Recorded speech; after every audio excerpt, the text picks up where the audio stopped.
ఈరోజు అహ్మదాబాద్ లో కాంగ్రెస్ పార్టీకి సంబంధించి సిడబ్ల్యూసీ మీటింగ్, ఈరోజు ఏఐసిసి మీటింగ్, రేపు కార్యక్రమాలను చేపట్టింది కాంగ్రెస్ పార్టీ మన దేశంలో బలపడాల్సిన అవసరం ఉంది.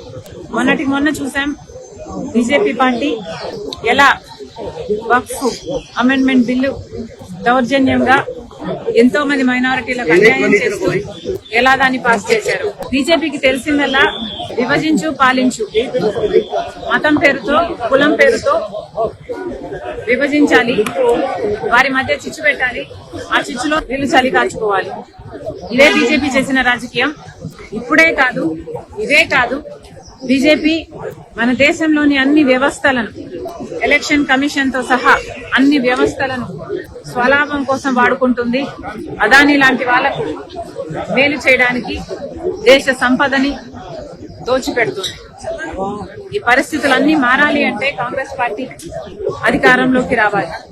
కాంగ్రెస్ పార్టీ ఎంతో చరిత్ర ఉన్న పార్టీ, దేశానికి స్వతంత్రం తెచ్చిన పార్టీ, స్వతంత్ర భారతదేశానికి పునాదులు వేసిన పార్టీ.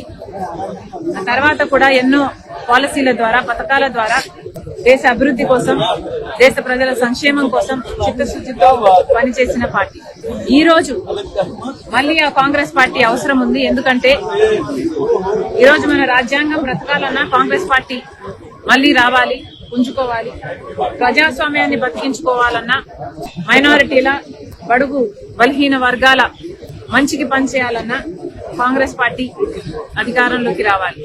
అందుకే కాంగ్రెస్ పార్టీని బలోపేతం చేయటానికే ప్రతి రాష్ట్రంలోనే కాదు, దేశం మొత్తం మీద కాంగ్రెస్ పార్టీని బలోపేతం చేయాల్సిన అవసరం ఉంది. కాబట్టి ఈరోజు ఈ సిడబ్ల్యూసీ మీటింగ్ అయినా, రేపు ఏఐసిసి మీటింగ్ అయినా